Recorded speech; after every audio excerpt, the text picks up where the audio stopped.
In the crumbling silence of a forgotten ruin, a single object lies waiting to be uncovered. Dust drifts through a broken window as a group of urban explorers push open the warped door of an abandoned building. Their flashlights skim across peeling wallpaper and shattered glass until one of them bends down to retrieve a small, leather-bound notebook, its edges eaten by mold and time. When the cover is pried open, the explorers freeze. Inside are drawings, childlike in their crooked lines, yet unsettling in their subject matter. They are not the playful sketches of houses, flowers, or games one might expect from children. Instead, page after page reveals coffins, graves, and funereal processions. In many, small figures are laid out inside caskets, while others show lines of mourners walking with heads bowed, shadows stretching long behind them. On more than one page, a child has drawn themselves lying stiff in their own grave, sometimes with their name scrawled above the image. The explorers exchange nervous glances, unable to laugh it off. There is something about the images that feels too precise, too deliberate, as if the children who drew them were recording more than imagination. The notebook quickly becomes the centerpiece of the discovery. Its pages are brittle, but the ink remains clear, suggesting the hand that held the pencil pressed with unusual determination. Some drawings are simple outlines, others are detailed down to the folds of funeral shrouds or the shape of nearby gravestones. One page even shows the orphanage itself, with darkened windows and children lined up outside, their heads bent as if attending a burial. The explorers, shaken, leave the ruin in haste, but photographs of the sketches surface later online, sparking whispers and speculation. What sort of place could drive children to capture their own funerals on paper? What grief or terror could force innocence into such grotesque self-portraits? The questions burn with a sense of dread, pulling the viewer into a story that feels more haunting than fiction. From the very beginning, the story resists easy dismissal. An abandoned orphanage is itself unsettling, but when coupled with the children's drawings, it feels suffused with a presence that refuses to fade. The opening of the notebook is like the opening of a door into the past, one that reveals not comfort but the imprint of suffering. These sketches act as voices that have survived when the children themselves did not, a mute testimony carved into fragile paper. What makes them unbearable is the innocence of their makers. These were not seasoned adults reflecting on mortality, but children whose lives should have been filled with games and laughter. Yet their art suggests they spent their days contemplating their own deaths, rehearsing funerals with chilling accuracy. The drawings become a mirror of something unspeakable, a thread that ties tragedy to the walls of the building even after decades of silence. As the images linger in the imagination, the tone shifts from curiosity to unease. One cannot look at the childish lines without sensing an unseen hand guiding them, whether through trauma, suggestion, or something far more inexplicable. The act of drawing becomes almost ritualistic, as if the children were compelled to put their visions to paper. It is not simply art, but confession, an admission of knowledge no child should possess. The ruin of the orphanage, already a bleak reminder of history's forgotten wards, transforms into something darker. It is not merely abandoned brick and mortar, it is a mausoleum where the past still whispers. The notebook is only a fragment of that whisper, but enough to chill those who encounter it. The discovery creates a natural entry point into the deeper story. The audience is left standing at the threshold, notebook in hand, staring into a mystery that stretches beyond a single artifact. Where did these drawings come from? Who were the children who made them? And what force, whether natural or supernatural, drove them to depict their own deaths with such clarity? The ruin itself refuses to answer, leaving only silence, but the notebook demands explanation. With its crude yet powerful images, it becomes the haunting hook that drags us into the heart of the orphanage's history, where innocence and darkness collided in ways that defy reason. This is not just the story of a building, nor only of the children who lived within it. It is the story of how death and memory etched themselves into fragile paper, surviving long after voices were silenced. The opening leaves us unsettled, unsure whether we are staring at imagination, madness, or prophecy. What is certain is that once the notebook is opened, the journey into the orphanage's shadows cannot be undone. The town in which the orphanage once stood was not a place that would have been marked on many maps. It existed on the fringes, both geographically and socially, a settlement hemmed in by marshland on one side and deep woods on the other.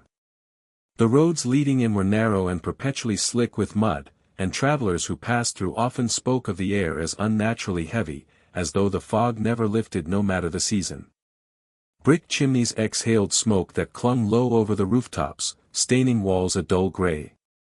The industrial age had touched the region, but only faintly, leaving behind soot-blackened facades, abandoned workshops, and half-paved streets that led nowhere. To live there was to feel forgotten by the world, and for many families, it was also to feel forgotten by fortune. Poverty held most households in its grip, and children were the most vulnerable of all. When the orphanage was first proposed, it was seen as a salvation, a beacon of structure and care in a place where despair was more common than joy. The orphanage rose on the edge of town like a monument of solemn purpose. Built with stern Victorian architecture, it had tall, narrow windows and a steep roofline that loomed against the skyline. The benefactors who funded it, wealthy industrialists hoping to cleanse their reputations through charitable acts, intended it to stand as a testament to civic duty. They partnered with a religious board that believed strongly in discipline and moral order, and the result was an institution that provided shelter, food, and clothing, but little warmth. To the casual observer, it looked impressive, even noble, but to those who would eventually live within its walls, the structure quickly became a place where affection was scarce and silence was expected. The very brick seemed to radiate austerity rather than comfort.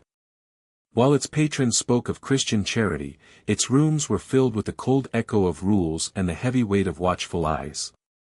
Life in the town outside the orphanage reflected a similar paradox. On Sundays, church bells rang insistently, summoning families to worship, yet the rest of the week was marked by scarcity and quiet resignation. Children played in the streets with little more than stones or scraps of wood, and laughter was rare. Adults worked long hours in mills that were often unsafe, returning home with soot-streaked faces and empty hands. For those who could not sustain their children, the orphanage became the only option, a place where hunger would not gnaw quite as cruelly but where joy would be no easier to find. Stories circulated quickly about its strict regimens, meals eaten in silence, punishments for disobedience, and hours of prayer designed to shape children into obedient subjects. Yet even these whispered criticisms were tempered by resignation. After all, what choice was there for the poor? Better the iron hand of an orphanage than the cruelty of the streets. The physical environment of the orphanage seemed to mirror the harshness of its philosophy. The dining hall was vast but bleak, its long wooden tables scarred by years of use. Dormitories lined with iron-framed beds echoed with coughs during the winter months, and the stone floors never fully warmed even in summer. Small windows allowed only narrow shafts of light, casting shadows that seemed to stretch unnaturally across the walls. At night, the building seemed to groan with its own weight, the timbers creaking as though they remembered every sorrow that had passed through its halls.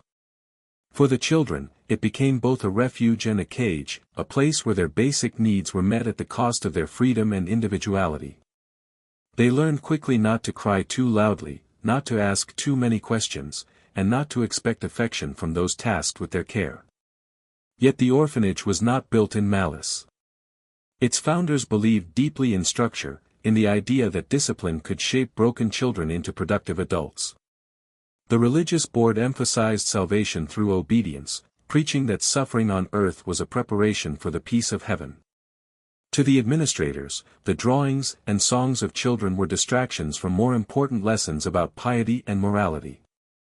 And so play was minimized, laughter was subdued, and personal expression was often punished. What no one could foresee was how this atmosphere would shape the inner lives of the orphans. In their silence, in the long hours of prayer and the cold beds they slept in, something darker began to take root. The children turned inward, creating their own worlds on paper, but those worlds were not filled with the bright colors of imagination. Instead, their drawings grew heavy with symbols of mortality, shadows that reflected not just the strict lessons of the clergy but something more intimate, more inexplicable. The town itself was not blind to the unease that clung to the orphanage. Locals noticed that the children walked with bowed heads, rarely smiling, and often clutching scraps of paper on which they sketched. The marketplace, normally filled with gossip about crops or industry, occasionally buzzed with murmurs about the building at the edge of town. Some said it was cursed land, built over forgotten graves from an earlier epidemic. Others whispered that the severity of the priests had crushed the innocence out of the children, leaving them to find expression only in darkness. But such whispers never rose to official acknowledgement. For the townspeople, the orphanage was both a symbol of their community's charity and a reminder of their own powerlessness. It was easier to look away, to accept its presence as necessary, than to question what might truly be happening inside. The contrast between the world outside and the world within created an atmosphere of suffocating tension. On the surface, the orphanage embodied structure, discipline, and moral guidance, yet beneath it lay an undercurrent of grief and suppression. The children were expected to be grateful for food and shelter, but in exchange, they surrendered the very essence of their childhood. As years passed, the building became more than an institution, it became a vessel for unspoken sorrow. Its shadow stretched long over the town, a reminder that charity, when stripped of compassion, could become indistinguishable from cruelty. The stage was set for the mystery that would later haunt generations, for in that place where order was prized above all, something strange and unsettling began to bloom, taking root in the silence of neglected hearts and surfacing in the eerie sketches that would one day shock the world. The first signs of unease within the orphanage were not grand or catastrophic but small, quiet details that seemed almost insignificant at the time. Teachers would later recall how the children's behavior struck them as strangely muted, even from the very beginning. While most young ones, no matter how burdened, managed to find ways to play, laugh, or chase one another in fleeting moments of joy, the orphans here seemed to exist in a state of subdued restraint. They did not run in the yard with abandon, they did not sing songs in unison the way children in other institutions might. Instead, they sat in small clusters, whispering softly to one another, or withdrew into solitary corners, their hands busy with scraps of paper and pencils. The atmosphere felt less like a home for children and more like a quiet waiting room for something unspoken, something pressing down on their spirits. It was their artwork that first drew the attention of the staff. While most orphanages were accustomed to keeping children occupied with chalkboards or sketchbooks, the images that appeared here were startling. Where other children might fill pages with bright landscapes or crooked attempts at portraits, these orphans sketched scenes that unsettled the adults who looked upon them. Small coffins drawn in stiff lines, figures huddled in groups as though standing around a burial site, and faceless silhouettes were common. Some children drew rows of graves marked with crosses, others etched figures with hollow eyes, staring outward as if trapped in the paper itself. These were not the doodles of carefree minds, they were images that belonged to older, more troubled souls. At first, teachers dismissed it as imagination distorted by hardship, a reflection of the constant presence of loss in their young lives. Yet the sheer consistency of these drawings across children of different ages suggested something more than coincidence. Beyond the art, the building itself seemed to participate in the sense of strangeness. At night, the halls were never still. The orphanage, with its long wooden corridors and high ceilings, should have been filled only with the predictable groans of an old structure. Yet the staff reported hearing noises that could not be explained by settling beams or the wind against windows. Footsteps echoed when no one was present. Doors seemed to breathe open and closed with a faint creak, though no draft stirred the air. Some claimed to hear soft whispers, muffled as though children were speaking behind the walls themselves. A nurse assigned to the night shift recounted how she once heard her own name called in the darkened dormitory, only to find every child still asleep in their beds. Though she tried to laugh it off, she later admitted the voice had been clear enough that she almost answered. The unease grew when these subtle occurrences began to overlap with the children's own behavior. Some orphans, when asked why they drew such grim images, responded with vague and unsettling explanations. A boy of 7 told a teacher that he had seen the picture in his sleep and was simply copying what would happen. A girl of 10 confided to another child that she drew the graves because she had heard voices telling her to prepare a place. These confessions were not spoken loudly, not even in defiance, but whispered as though in trust, or in fear of being overheard by something unseen. The adults, already stretched thin and wary of superstition, tried to redirect the children's focus, confiscating drawings and encouraging other activities. But the strange imagery returned again and again, as though the act of creating it was not a choice but a compulsion. Staff members began to feel the pressure of something they could not fully name. By day, they scolded and corrected with the strictness expected of them, but by night, they carried a quiet dread. One matron confessed in a private letter that she often felt watched as she made her rounds, as though dozens of eyes followed her from the shadows, though the dormitory appeared peaceful. Another recalled that the silence of the building could become unbearable, pressing down on her chest until she thought she heard the faint murmur of a prayer not spoken by human lips. Still, to speak openly of such matters risked ridicule or worse. The church officials overseeing the orphanage had little patience for talk of ghosts or curses, insisting that such rumors were the work of idle imaginations or the devil's temptation. And so the staff endured in silence, carrying their unease while outwardly maintaining order. It was during these early years that the atmosphere of the orphanage became undeniably distinct. Visitors remarked on it without prompting, noting that the children seemed older than their years, their faces marked with a strange weariness. Some guests described entering the building as stepping into a place where time felt different, as though hours lingered unnaturally long. Others found themselves unsettled by the children's gazes, which seemed too fixed, too knowing. While none could pinpoint a single moment of terror, the cumulative effect was chilling, as though the entire institution existed under an invisible weight. Even before the first wave of tragedies struck, before illness claimed its first victims, the air was already saturated with foreboding. What made these early signs so disturbing was their subtlety. They were not grand apparitions or catastrophic events but small, persistent signals that something was amiss. A whispered name in the night, a drawing too dark for childhood, a silence too complete to be natural. Each on its own might have been explained away, but together they wove a pattern too distinct to ignore. Those who lived and worked there began to sense that the orphanage itself was shaping the children, or perhaps something within it was reaching out to them, guiding their hands and filling their dreams. The earliest whispers of the mystery had begun, not loud enough to rouse outsiders, but strong enough to leave an indelible mark on those who dwelt within its walls. The silence of the halls was never truly silence, it was a quiet filled with things unseen, waiting for the moment when they would no longer be ignored. The first true tragedy within the orphanage did not arrive suddenly, but like a slow-moving shadow that spread from bed to bed. It began with a cough, faint at first, dismissed as nothing more than the chill of the season.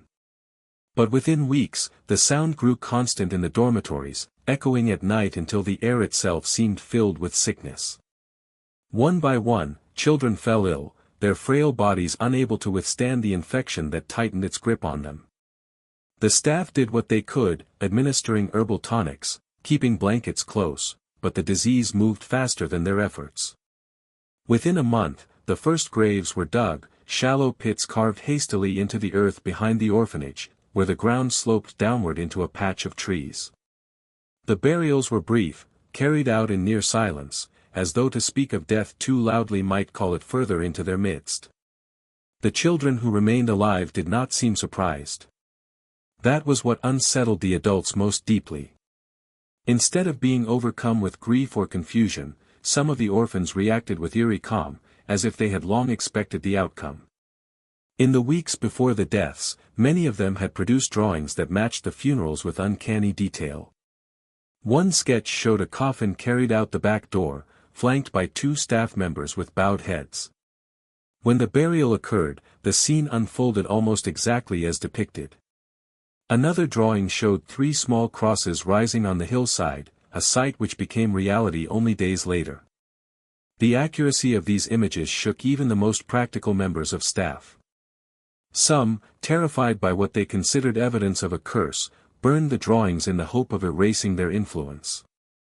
Yet others, unable to forget, kept the memories locked tightly within themselves, whispering about them only in the quietest of confidences. For those who buried the children, the memory of the funerals lingered like a weight that could not be lifted. The earth was damp and unyielding, forcing the workers to struggle with shovels as the children stood watching from the windows above. There were no long sermons, no elaborate farewells. The priests prayed quickly, their words carried away on the wind, and then the bodies were lowered into the soil. The orphans, however, seemed to observe with more intensity than expected, as though they were watching something familiar, a ritual they had rehearsed in their own imaginations long before it occurred. Their eyes followed every detail, and later, when given pencils, they returned to their papers and sketched the very scenes they had just witnessed, the lines drawn with a precision beyond their years. The staff found themselves caught between denial and fear. On the one hand, they told themselves that children often mimic what they see, that their drawings were simply the natural response to an environment where death was ever present. But on the other, the timing of the sketches, some made before the sickness claimed its victims, was difficult to dismiss. Rumors began to spread among the caretakers that the children somehow knew when one of their own would die, that they were glimpsing their fates in dreams. One matron swore that she had seen a boy calmly draw his own funeral procession only a day before he succumbed to fever. The pencil lines showed his small form laid out in a coffin, his face marked with an expression of eerie serenity.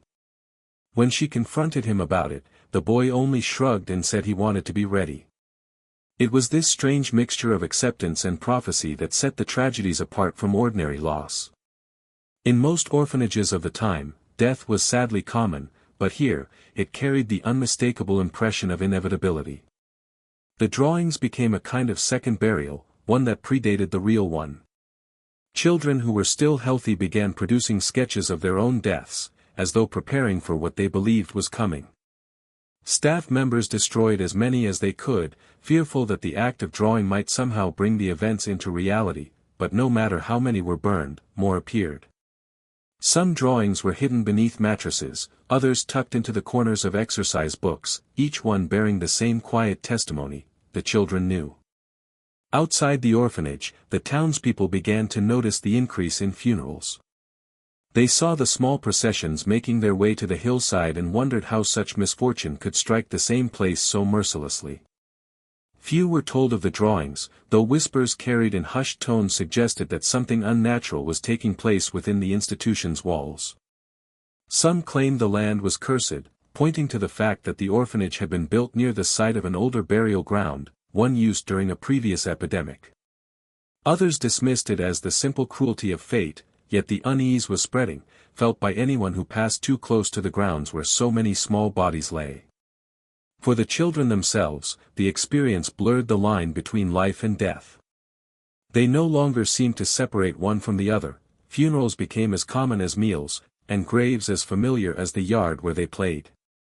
The older children guided the younger ones in drawing, instructing them on how to sketch coffins or mourners, as though they were passing down a ritual.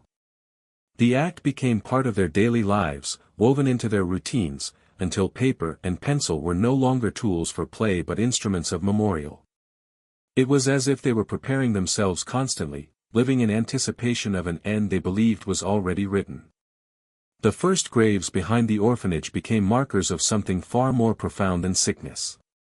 They stood as silent witnesses to the unsettling fact that the children had already depicted them before they were dug. For the adults, this was the beginning of a fear they could neither name nor fight.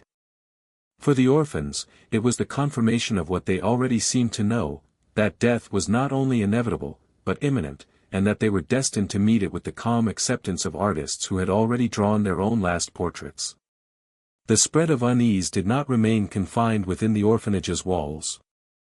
As the years moved on and more graves were added to the slope behind the building, whispers began to seep into the town. At first, it was the staff who carried their private fears home, speaking cautiously to relatives or trusted friends about the children's strange drawings and their unsettling calm in the face of death. Soon, however, it was the children themselves who carried the mystery outward. When errands took them into town or when townsfolk visited the orphanage on church business, stories slipped out in fragments, pieced together into something darker by the imagination of listeners. Before long, a quiet murmur of rumors had taken hold, that the orphans could see their own deaths before they happened, that they were haunted by visions which no amount of prayer could silence. The children themselves added fuel to the growing suspicion. Some began whispering to each other at night about the voices they heard, voices that seemed to rise from the darkness of their dormitories when all should have been silent. These voices, they said, urged them to draw what they had seen in their dreams.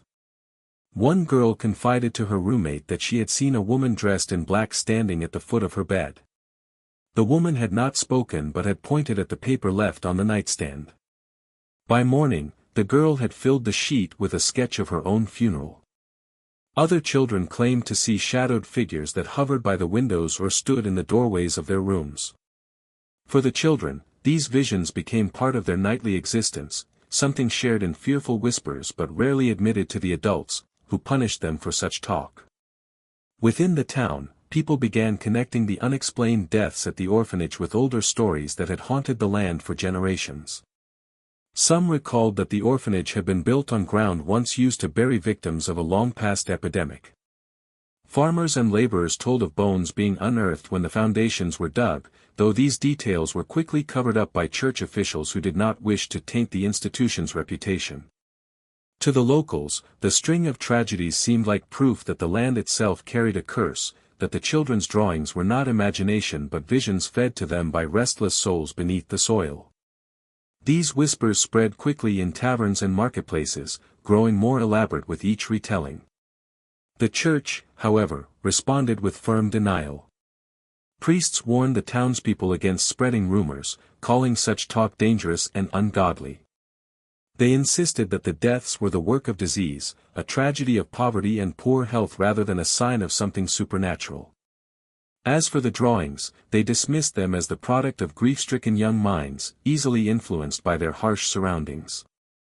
Any suggestion of curses or restless spirits was labeled as blasphemy, the kind of superstition that could only lead souls astray. For the staff of the orphanage, this meant silence.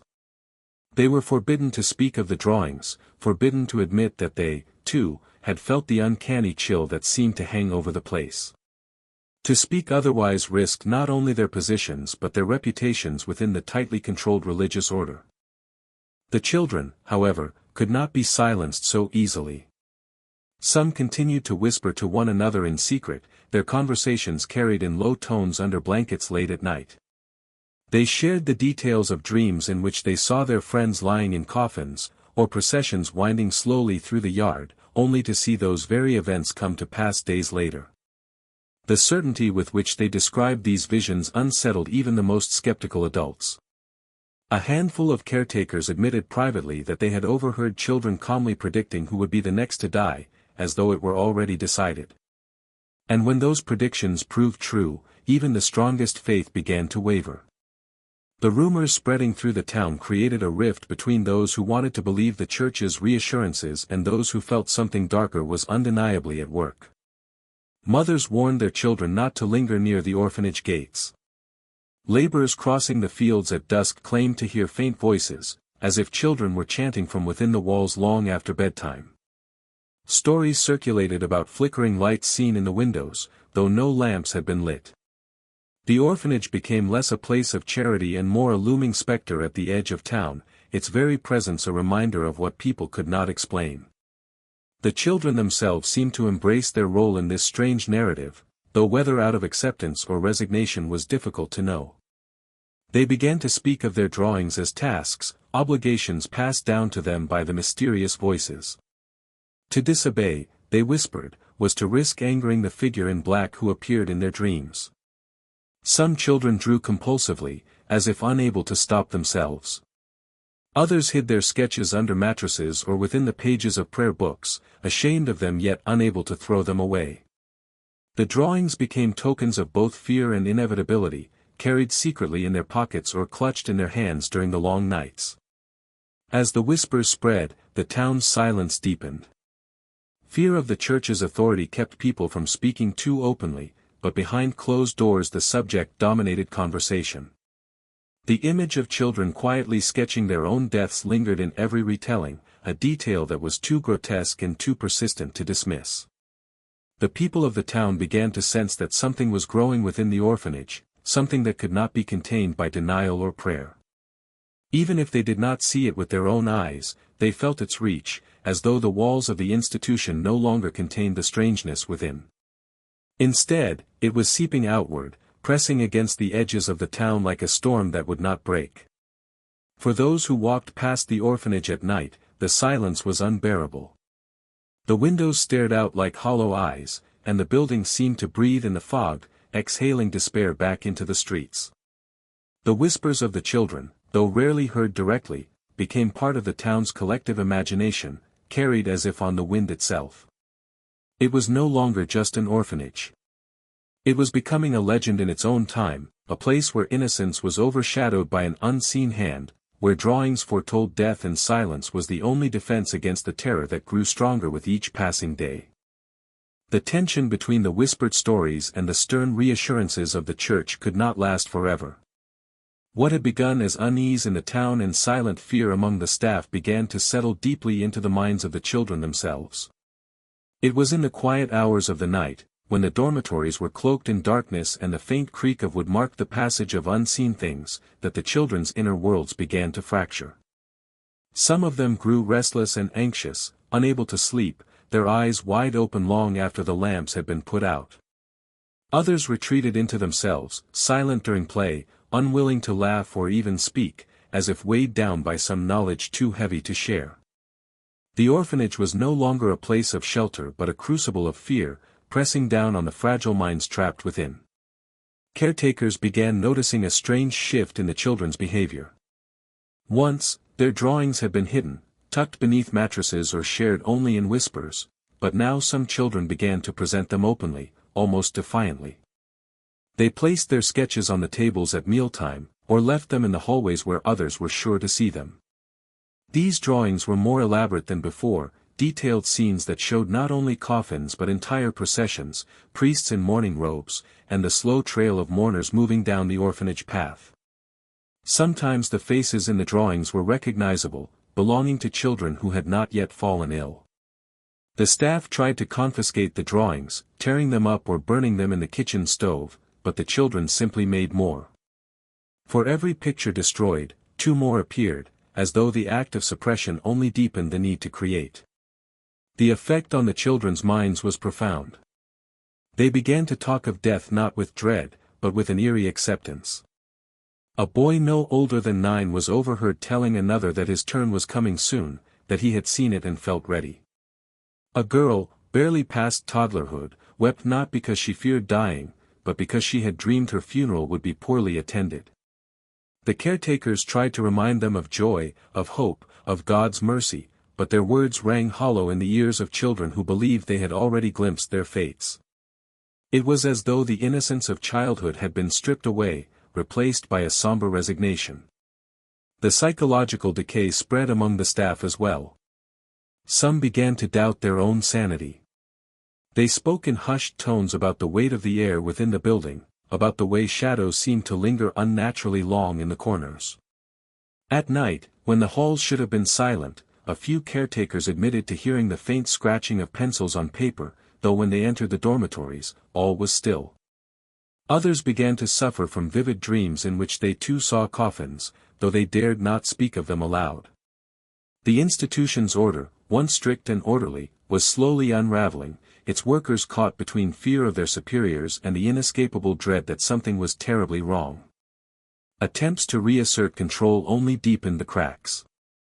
Priests visited the orphanage more frequently, demanding stricter discipline and harsher punishments for children who indulged in talk of visions. The children were made to confess in long, punishing sessions, where they were told their dreams were temptations of the devil. But rather than dispelling the fear, this only reinforced the sense that they were caught in something beyond their control.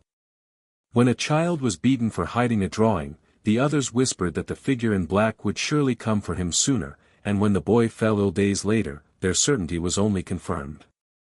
Each act of discipline became twisted into proof that their visions were real, and the institution's authority slipped further out of reach. What disturbed the town most, however, was the way these children carried their burden even in public.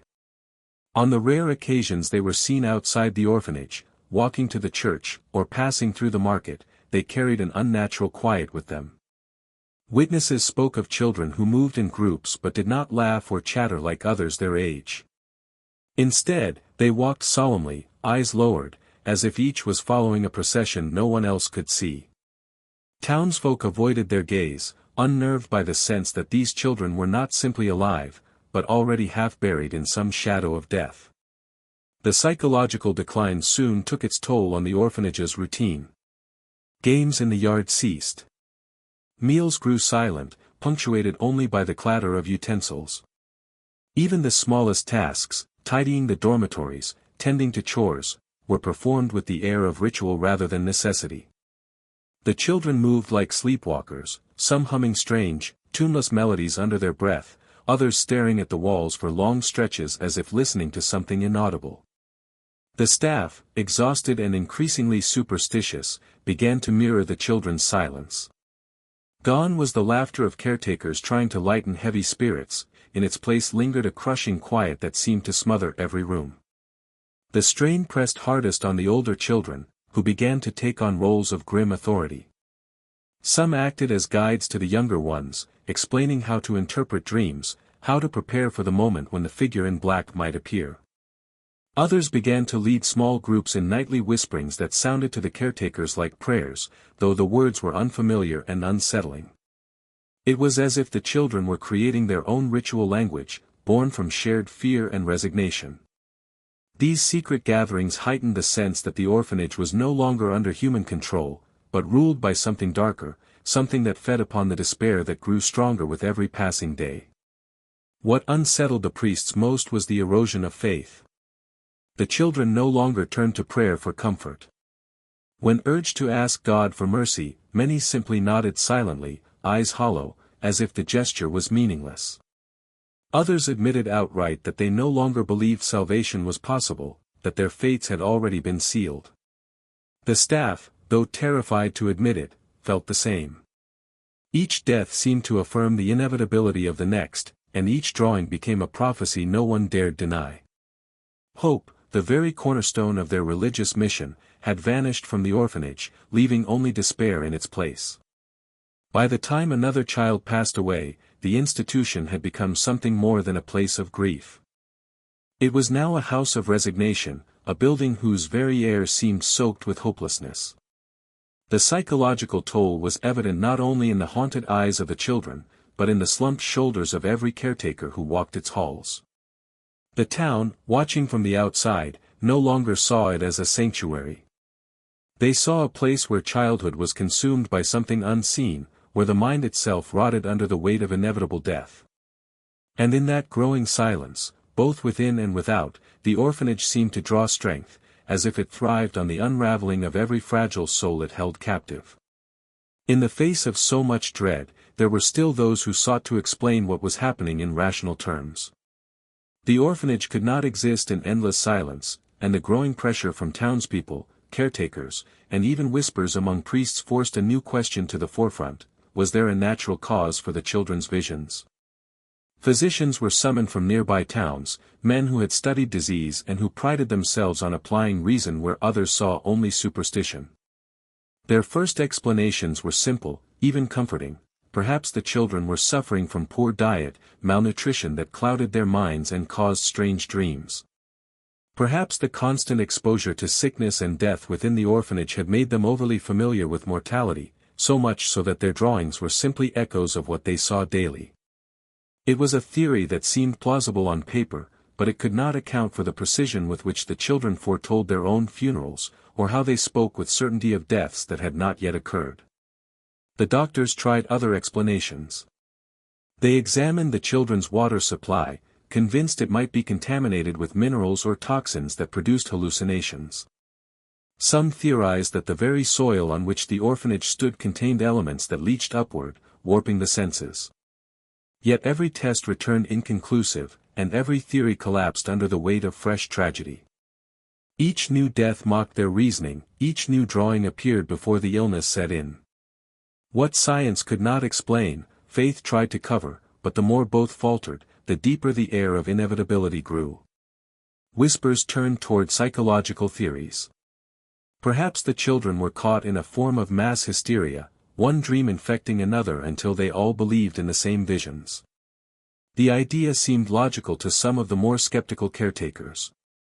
A single child dreaming of their own death might pass that fear to their roommates, who would then experience their own nightmares, until the dormitories became a hive of fear that produced images too similar to ignore.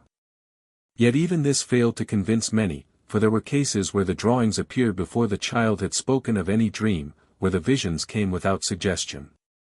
More troubling still, some caretakers admitted that they too had begun to dream of funerals, though they tried to dismiss it as stress. If mass hysteria explained it all, why then did it spread beyond the children?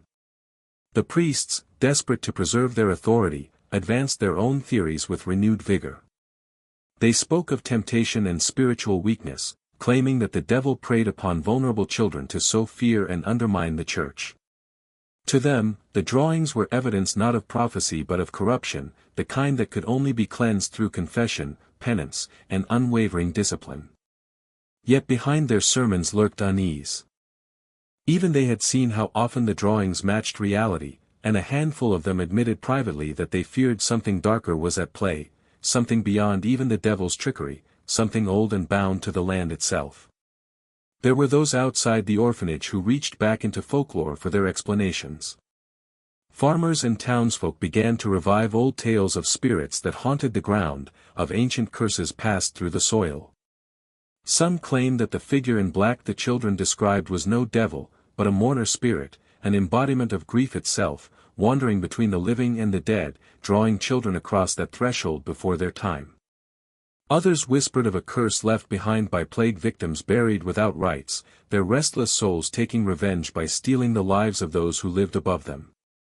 Such stories gained traction in hushed conversations, not because they offered comfort, but because they resonated with the eerie calm with which the children awaited their fate. Still, the more explanations multiplied, the more the truth seemed to recede. Doctors argued with priests argued with townsfolk, and the children themselves remained unmoved by any theory. They did not need explanations, for to them the visions were reality. Their drawings were not questions but answers, sketches of what they believed must come. While adults debated feverishly in meeting rooms, the children quietly drew coffins and processions, never doubting that their hands were guided by something more certain than logic. Attempts to impose science grew more desperate. One physician proposed relocating the children to another building, convinced that something in the orphanage itself was poisoning them.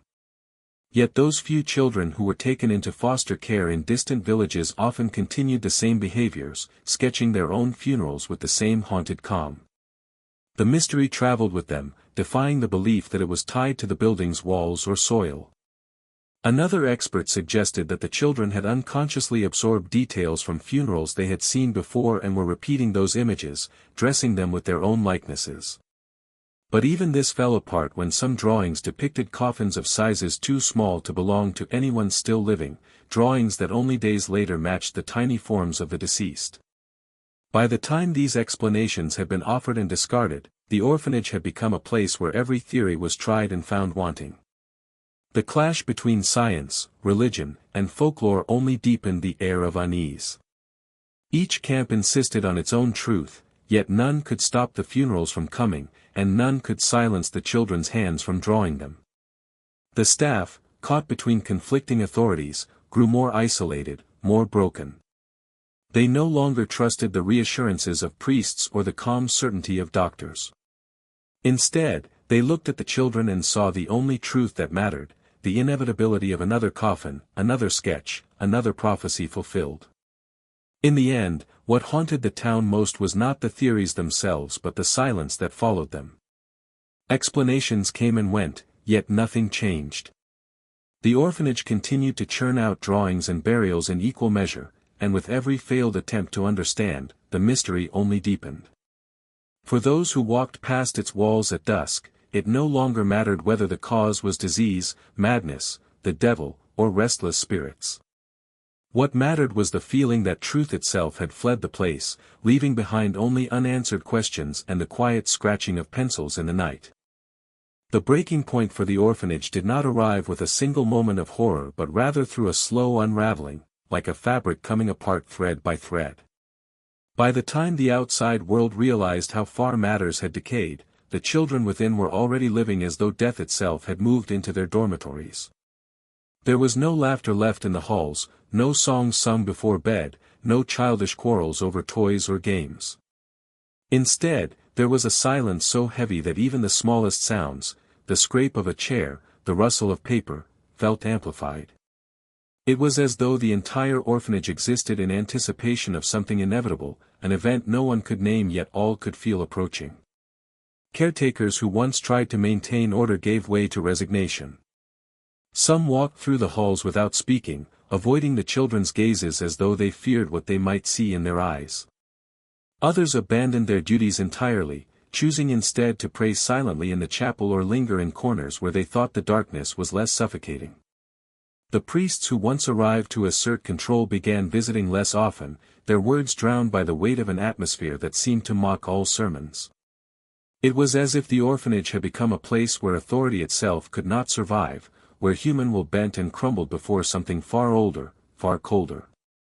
The children themselves changed most visibly. They stopped eating properly, some pushing food around their plates without taking a bite, as though the needs of the living no longer applied to them.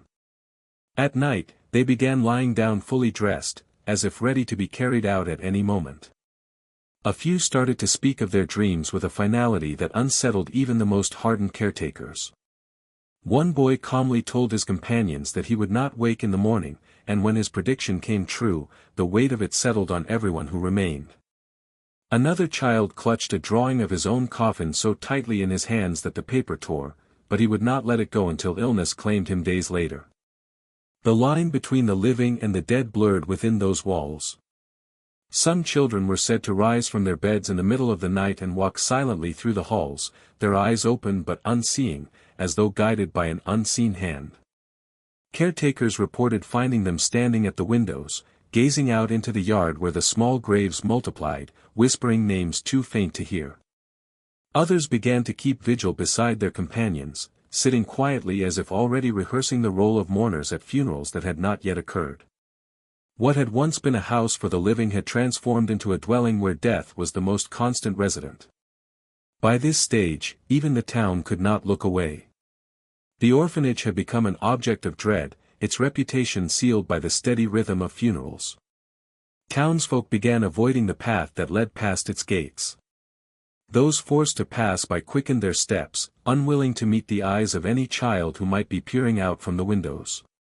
Market gossip spoke of how the air seemed colder near the orphanage, how birds avoided nesting on its roof, how even dogs refused to wander near its fences.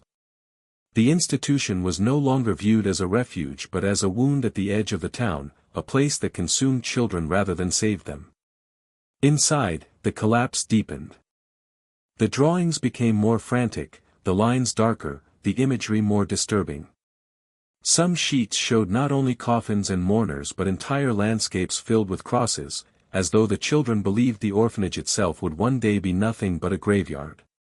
Others began drawing shadowed figures more frequently, figures that stood beside the coffins or led processions through the halls. These sketches spread like an infection, pinned secretly under mattresses or left in corners where the caretakers would find them. It was no longer possible to believe the children drew from imagination alone. They seemed to be documenting something they had truly seen, something they lived alongside every day. The psychological strain on the staff reached its peak. Some refused to sleep within the orphanage at all, retreating to town at night despite the shame of abandoning their duties. Those who stayed reported strange experiences, waking in the night to the sound of shuffling feet, only to find empty corridors, hearing their own names whispered in the dark, though no child had spoken. One caretaker admitted she dreamed of funerals so vividly that she began sketching them herself, her drawings indistinguishable from those of the children. Others confessed to feeling watched at all times, as though the walls themselves carried eyes. It became impossible to separate reality from imagination, and the orphanage sank deeper into a state of collective unraveling. Attempts to restore order collapsed entirely. Punishments no longer deterred the children, who endured them with silent resignation. Prayers brought no relief, only heavier silence. Doctors stopped visiting, their reputations bruised by repeated failure. The church, faced with rumors it could not control, began to distance itself from the institution, speaking less about the orphanage in sermons, as if silence could erase it from memory. Yet silence only gave it more power. The less spoken about it, the more it seemed to grow into something larger than life, an unnameable shadow hanging over both the town and the church alike. The tipping point came when the graves in the yard became too many to ignore. Visitors who ventured to the orphanage for official duties returned shaken, unable to describe what they had seen without trembling. The line of small markers had grown into a field, each one a silent testimony that another prophecy had been fulfilled. What was once dismissed as coincidence now weighed heavily as undeniable truth. The children's drawings had never been wrong, and the thought of more sketches being made filled every soul with dread. In the end, the orphanage did not fall through fire or violence but through the slow erosion of life itself. Its collapse was not a single dramatic event but the accumulation of countless small resignations, the silenced laughter, the abandoned meals, the unanswered prayers. By the time outsiders considered intervening, the place had already become something different, something more graveyard than home. The walls still stood, the beds were still filled, but within its confines, the line between living and dead had blurred to the point of vanishing. For those who remained inside, isolation became absolute, and the orphanage itself seemed to vanish from the world of the living, as if sealed away in a shadow no one dared to disturb. When the orphanage finally quieted, it did not vanish from memory. Its collapse left behind an echo that rippled outward through the town, a silence that weighed heavier than any sound. The funerals had ceased, but their memory lingered in every corner of the community. People avoided even speaking the name of the place.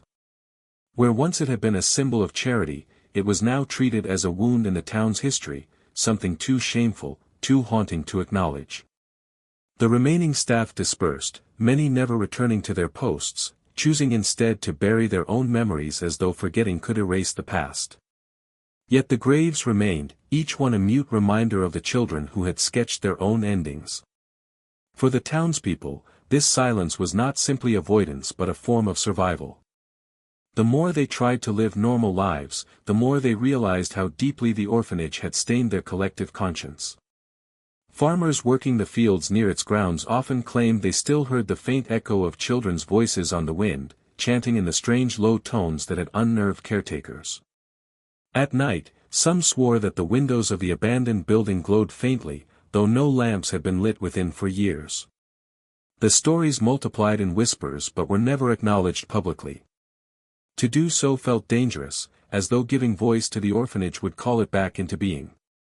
Children born after the worst years were raised on half-spoken warnings. They were told not to wander near the grounds, not to step onto the path that led to the gates, not even to play within sight of the building. For many, the orphanage became less a real place than a myth, something adults used to frighten them into obedience. Yet those same adults carried their own private memories of the drawn coffins, the whispered prophecies, and the graves that could not be explained. Silence became their only defense, but silence could not erase the unease that lingered in their eyes when the subject was brushed too close. The priests who once oversaw the orphanage moved on as well, but their absence was as telling as their presence had once been. In sermons, the institution was never named, its history quietly excised from the church's narrative. Where there should have been prayers for the souls of the departed, there was instead a mission, a hollow space that said more than words could. Parishioners noticed the avoidance, but none dared question it.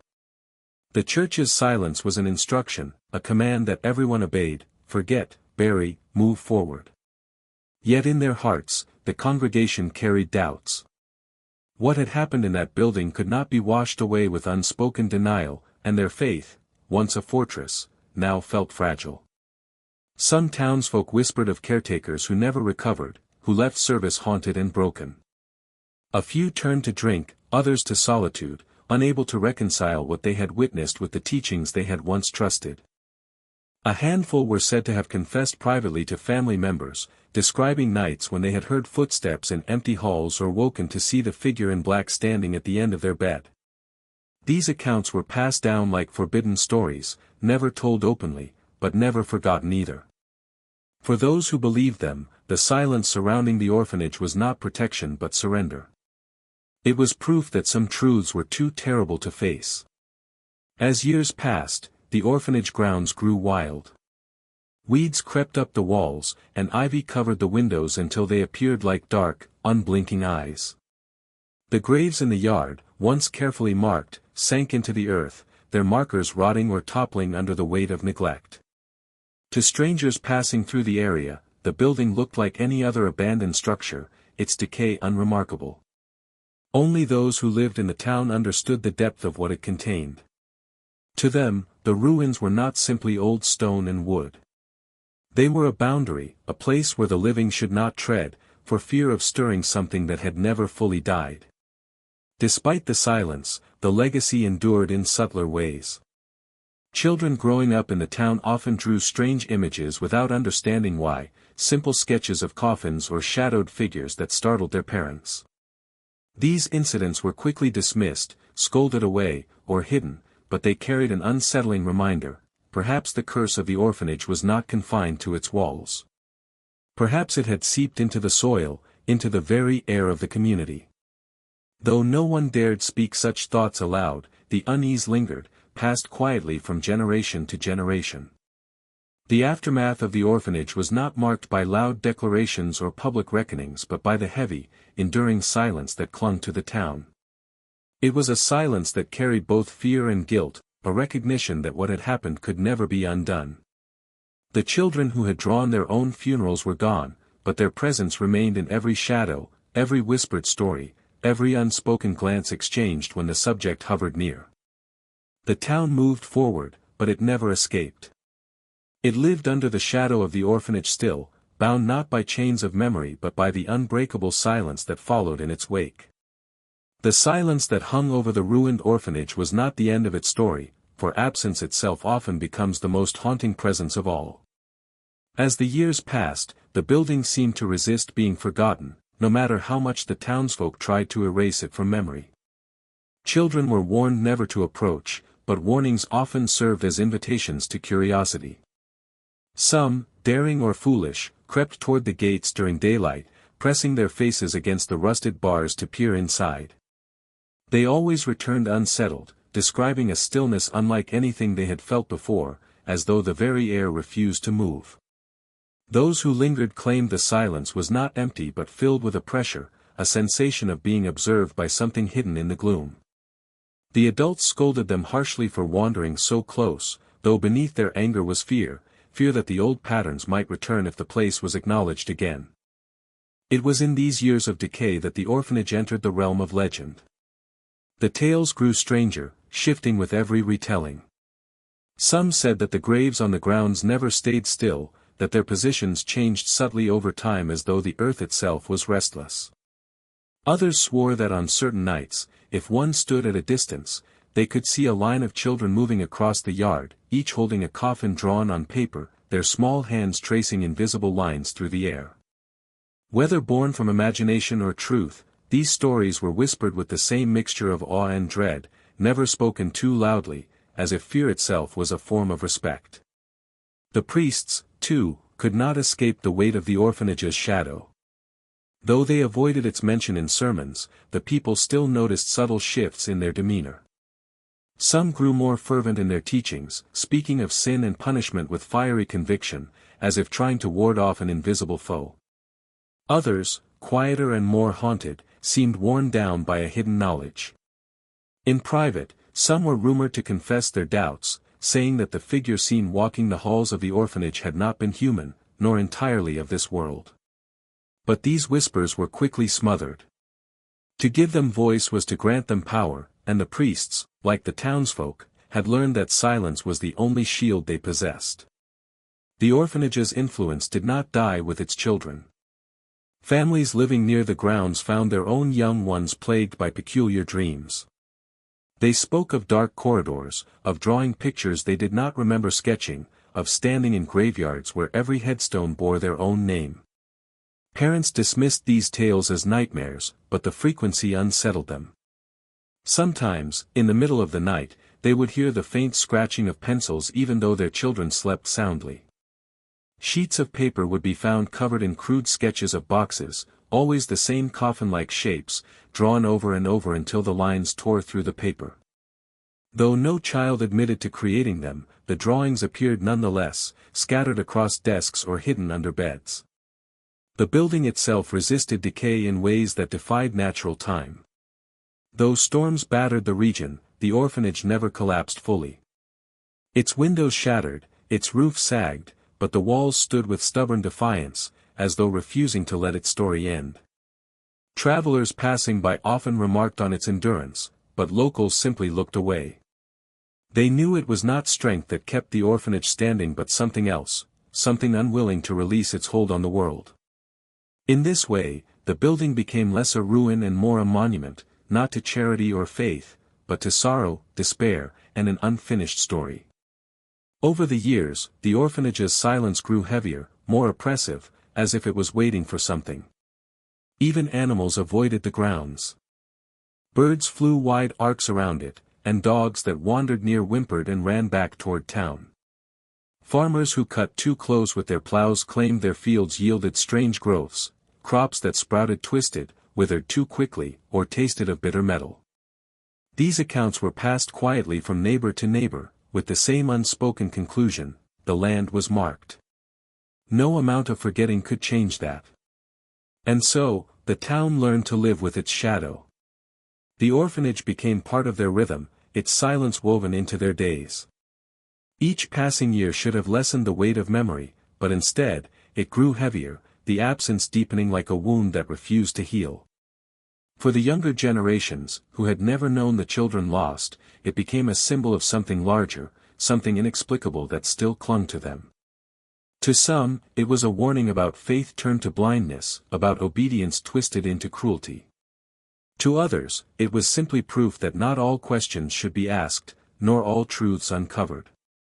Yet even in their silence, the people carried the orphanage with them. It lived in their unease, in the careful way they avoided the road that passed too near its gates, in the way they lowered their voices when the subject arose.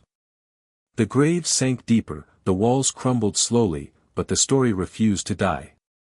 In the end, the orphanage endured not because of what it was but because of what it had taken. Its legacy was not brick or stone, nor the drawings left behind by frightened children, but the silence that spread like a shadow through every heart in the town, binding them all to a past that could never truly be buried.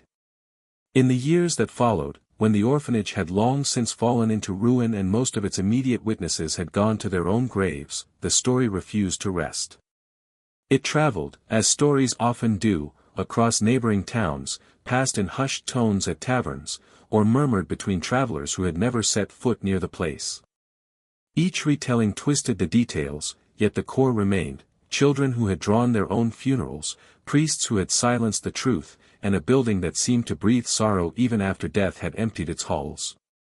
For the older townsfolk, it was not myth but memory, a memory too sharp to fade, though too heavy to confront. They did not need to embellish, for the truth, as they had known it, was disturbing enough. The mystery fed a strange hunger in those who came later, especially outsiders. Historians with notebooks and curious minds tried to piece together what had happened. They scoured parish records, searching for evidence of the orphanage's inhabitants. But names were missing, erased with deliberate care. Birth records did not match death registers, and the few documents that survived bore strange redactions, as though someone had gone through carefully, line by line, blotting out connections. The gaps themselves were more telling than what remained, suggesting not forgetfulness but intention, a hand reaching through time to keep the truth obscured. What little surfaced only deepened the unease: letters hinting at children who were not properly buried, financial records of coffins purchased in bulk, and faded sketches tucked between pages, almost identical to the ones once drawn by the children themselves. As scholars pressed deeper, they found themselves facing more questions than answers. Was the orphanage truly cursed, or had its priests and patrons simply hidden some scandal too monstrous to reveal? Some proposed that the children had been ill, stricken by some wasting sickness that carried them off too swiftly for the town to understand. The drawings, they argued, were simply expressions of fear, the natural way children processed death surrounding them. Yet this explanation never satisfied those who studied the accounts firsthand, for the consistency of the images, the coffins drawn in eerie uniformity, the graves lined in silent order, suggested something more than chance. The children had not drawn symbols of fear, they had illustrated inevitability, as if they knew what awaited them in precise detail. Others leaned toward folklore, suggesting that the orphanage had been built on land burdened by older stories. Whispers of forgotten graves, pagan rites, or curses placed long before the walls were raised drifted into speculation. Some insisted that the ground itself rejected the children, that the drawings were a form of unconscious communion with whatever lay beneath. Skeptics scoffed at such tales, yet even they could not explain why the building, unlike others of its age, resisted collapse, its ruins stretching across generations as if to force remembrance. The most unsettling theories came from those who considered the silence of the priests not as ignorance but complicity. Why, they asked, had the church erased names from its own ledgers? Why had it buried the story so carefully that only fragments survived? Some dared to suggest that the priests themselves had orchestrated the rituals, believing the children's drawings to be more than mere sketches. To them, the images might have been warnings, or worse, instructions. Did the children dream of their own deaths because they were guided into them, or because the adults around them forced those dreams into reality? Such theories bordered on blasphemy, yet they could not be entirely dismissed, for they explained the deliberate silence that followed better than any disease or legend ever could. By the modern age, the orphanage became an object of fascination for those drawn to the macabre. Paranormal investigators set up cameras in its crumbling halls, their voices echoing against the hollow walls as they searched for evidence. Some claimed success, strange whispers caught on tape, faint childlike laughter in the static, the sound of scratching pencils when no hand held them. Skeptics dismissed these as staged, yet the footage spread widely, embedding the orphanage deeper into cultural imagination. For every viewer who doubted, another believed, and belief itself was enough to keep the story alive. Yet among the townsfolk, the silence remained unchanged. They still lowered their eyes when asked, still walked the long way around rather than pass too close.